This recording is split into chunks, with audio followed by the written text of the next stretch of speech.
Alright, today I'm going to do another video on how I got this 340 Yamaha snowmobile motor mounted in the back of my FL250 Honda Odyssey. I have two different Odysseys here. As you can see, I have a modified one and I have pretty much a stock one here. The problem was to get this motor in low like I wanted it, I had to remake or redo my engine basket. Now with the engine basket, as you can see, sorry about that, as you can see here, this is the original engine basket, Fender mounts, and bolts to the back there, you know, like Odyssey, but with the 340cc sled engine, it's a lot wider, and with that original basket back there, or cage, whatever they call it, the motor wouldn't sit down low like I like it. I see some guys mounted up on top of that bar, which, you know, it's too... The center of gravity is too high for me, so I wanted to get it as low as I could. So if we go over here and look, what I did was I basically made my own basket and fender mounts. So what I had to do was the original tabs from the Odyssey basket, I left those intact, and I just made my own bars.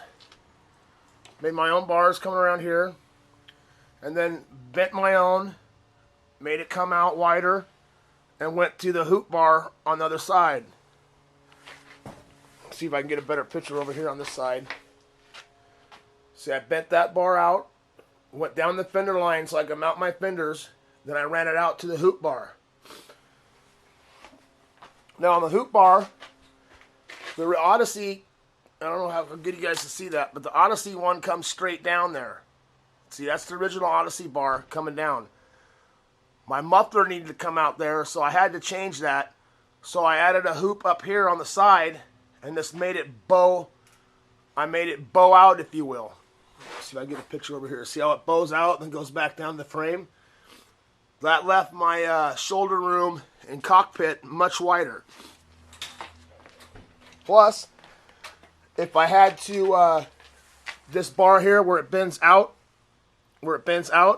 I couldn't go back to the main hoop because the exhaust was in the way. So I just kind of mocked everything up, and yeah, that's what I came up with. Works real nice. Fenders mounted there about 3 inches wider. I made some spacers down there. That's how much wider it is from the stock position.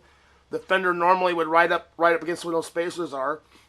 And for the motor, I just got this big bar right here. You can see how the motor's down there. It's about a 6-inch bar. I couldn't go any lower than that because the motor would hit the frame rail over there. So with this motor, you know, that's what I had to do. I had to mount that bar at an angle so I can get my belt off and on. That's why it's not straight in there. If you were to take this light cover off, you would see slotted holes down there. One horizontal and one vertical. It's like that on both ends. So that way I can adjust my belt forward, sideways, back, wherever I need it.